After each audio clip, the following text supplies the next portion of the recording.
નમસ્કાર મિત્રો, સ્વાગત છે તમારું આપણી આ યુટ્યુબ ચેનલમાં જેનું નામ છે ગુજરાતી જીકેની જમાવટ.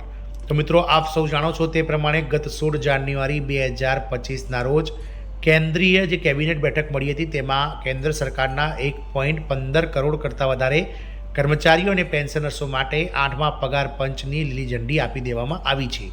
ત્યારે હાલ જે સરકારના ડીઓપીટી ડિપાર્ટમેન્ટ અને એનસીજીસીએમના પદાધિકારીઓ વચ્ચે ટર્મ્સ ઓફ રેફરન્સ જે 8મા પગાર પંચના છે તે નક્કી કરવાને લઈ અને ચર્ચા વિચારણાઓ અને બેઠકો ચાલી રહી છે. ત્યારે 8મા પગાર પંચને લઈ અને ગત રોજ નાણાં વિભાગના સૂત્રો દ્વારા મહત્વની માહિતી પ્રાપ્ત થઈ છે. 8મું પગાર પંચમાં જે ડીએ છે તે 0 થઈ જશે અને સરકાર 10 વર્ષ જૂના જે 8મા પગાર પંચના જે નિયમો છે 7મા પગાર પંચના તેને પણ બદલવા જઈ રહી છે. જાણો તેનાથી તમારા પગાર અને પેન્શન પર શું અસર થશે અને 1.15 કરોડ કર્મચારીઓને આ જે નવા નિયમો 10 વર્ષ જૂના નિયમ બદલવાથી શું લાભ થશે પગારમાં અને હાથમાં આવતી રકમમાં કેટલો વધારો થશે તેને લઈ અને આજના વિડીયોમાં 8મા પગાર પંચના લેટેસ્ટ અપડેટમાં આપ બન્યા રહો. જો ચેનલમાં પહેલીવાર વિડીયો જોતા હોય ચેનલને લાઇક શેર સબસ્ક્રાઇબ કરી બાજુમાં રહેલું બેલ આઇકોન દબાવીને ઓલ નોટિફિકેશન ઓન કરી લો, જેથી કરીને ચેનલ પર મૂકવામાં આવતા આવા 8મા પગાર પંચના લેટેસ્ટ અપડેટ અને સરકારી કર્મચારી પેન્શનર્સ ડીએ વધારાના સમાચારો તમને અમારા ચેનલના પ્લેટફોર્મ પરથી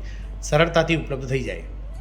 8મા પગાર પંચની વાત કરીએ તો આપ સૌને જણાવી દઈએ કે 1 જાન્યુઆરી 2016થી લઈ અને 31 ડિસેમ્બર 2025 સુધી સરકારી કર્મચારી અને પેન્શનર્સોને 7મા પગાર પંચ અંતર્ગત પગાર અને ભથ્થાઓ ચૂકવવામાં આવી રહ્યા છે.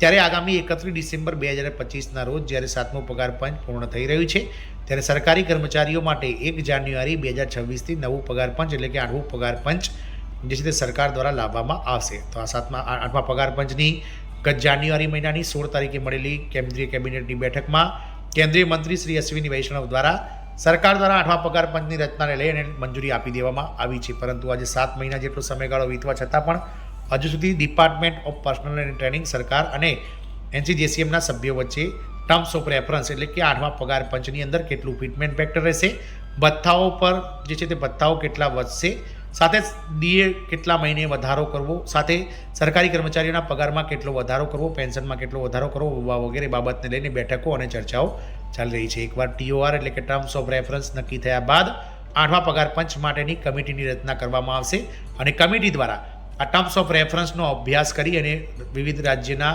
યુનિયનો, કર્મચારી યુનિયનો, ફુગાવો, મોંઘવારી વગેરેનો અભ્યાસ કરી એક રિપોર્ટ બનાવી સરકારને આપવામાં આવશે અને સરકાર દ્વારા વર્ષ 2027ના એન્ડ સુધીમાં એટલે કે 31 ડિસેમ્બર 2027 સુધીમાં 8મું પગાર પંચ જે છે તે લાગુ કરી દેવામાં આવશે. ભલે 2027માં લાગુ કરવામાં આવે પરંતુ સરકારી કર્મચારીઓને 1 જાન્યુઆરી 2026થી જે છે તે 8મું પગાર પંચ મળશે. કર્મચારીઓને એરિયસ પણ ચૂકવવામાં આવશે. તો 8મા પગાર પંચની વાત કરીએ તો સરકાર ડીએની ગણતરી કરવાના 10 વર્ષ જૂના નિયમમાં ફેરફાર કરી શકે છે, જેના હેઠળ મૂળ વર્ષ બદલતાની સાથે જ મોંઘવારી ભથ્થું શૂન્ય થઈ જશે. જોકે આનાથી કર્મચારીઓને કોઈ નુકસાન થશે નહીં, કારણ કે હાલના ડીએને મૂળ પગારમાં મર્જ કરવામાં આવશે, જેના કારણે કુલ પગારમાં મોટો વધારો થશે. તો વાત કરીશું મિત્રો, દેશના લાખો કેન્દ્રીય કર્મચારીઓના હૃદયના ધબકારા વધી રહ્યા છે, કારણ કે દરેકની નજર એક જ પ્રશ્ન પર ટકેલી છે કે 8મું પગાર પંચ ક્યારે આવશે અને પગારમાં કેટલો મોટો વધારો થશે. પરંતુ પગાર વધારાની ખુશીની સાથે એક મોટી મૂંઝવણ પણ ફેલાઈ રહી છે. એવી ચર્ચા છે કે આ વખતે સરકાર મોંઘવારી ભથ્થાની ગણતરીનો આખો ખેલ બદલવા જઈ રહી છે. જો સૂત્રોનું માનીએ તો સરકાર 10 વર્ષ જૂના નિયમમાં ફેરફાર કરી શકે છે અને ડીએ મીટરને 0 પર સેટ કરી શકે છે. આ થોડું અલગ લાગે છે, પરંતુ વાસ્તવમાં તે તમારા માટે એક મોટા સમાચાર અને સારા સમાચારનો માર્ગ ખોલી શકે છે. સરકારનો માસ્ટર પ્લાન શું છે? 2 જ વર્ષ બદલવાનો. તો મોંઘવારી ભથ્થું ડીએની ગણતરી ઔદ્યોગિક કામદારો માટે જે છે તે મિત્રો ઓલ ઇન્ડિયા કન્ઝ્યુમર પ્રાઇસ ઇન્ડેક્સના આધારે કરવામાં આવી છે. આ સૂચકાંકનું એક આધાર વર્ષ છે જેના આધારે ફુગાવાની તુલના કરવામાં આવી છે. એટલે કે જે બેઝ યર છે, આધાર વર્ષ છે, તે હાલમાં મિત્રો 7મા પગાર પંચના કારણે 2016ના આધારે જે છે તે ગણતરી કરવામાં આવી છે. હાલના નિયમો તો હાલમાં ડીએની ગણતરી માટેનો આધાર વર્ષ 2016 છે, તે 7મા પગાર પંચના અમલીકરણ સમયે નક્કી કરવામાં આવ્યું હતું. સૂચિત ફેરફારોની વાત કરીએ તો હવે જ્યારે 1 જાન્યુઆરી 2026થી 8મું પગાર પંચ લાગુ કરવાની તૈયારીઓ થઈ રહી છે, ત્યારે સરકાર ડીએની ગણતરી માટે પણ આધાર વર્ષ જે બેઝ યર છે તેમાં પણ સુધારો કરી અને 2026માં તેને બદલી શકે છે. આને સરળ ભાષામાં સમજો તો બેઝ યર બદલવું એ રમતના સ્કોરને ફરીથી સેટ કરવા જેવું છે. જ્યારે બેઝ યર નવું હોય છે ત્યારે મોંઘવારી ભથ્થાની ગણતરી પણ નવેસરથી શરૂ થાય છે, એટલે કે 0થી. આધાર વર્ષ કેમ બદલવામાં આવી રહ્યું છે?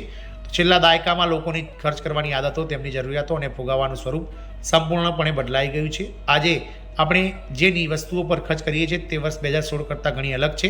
તેથી ફુગાવાનું યોગ્ય રીતે મૂલ્યાંકન કરવા અને કર્મચારીઓને વાસ્તવિક લાભ આપવા માટે આધાર વર્ષ અપડેટ કરવું ખૂબ જ જરૂરી બની જાય છે.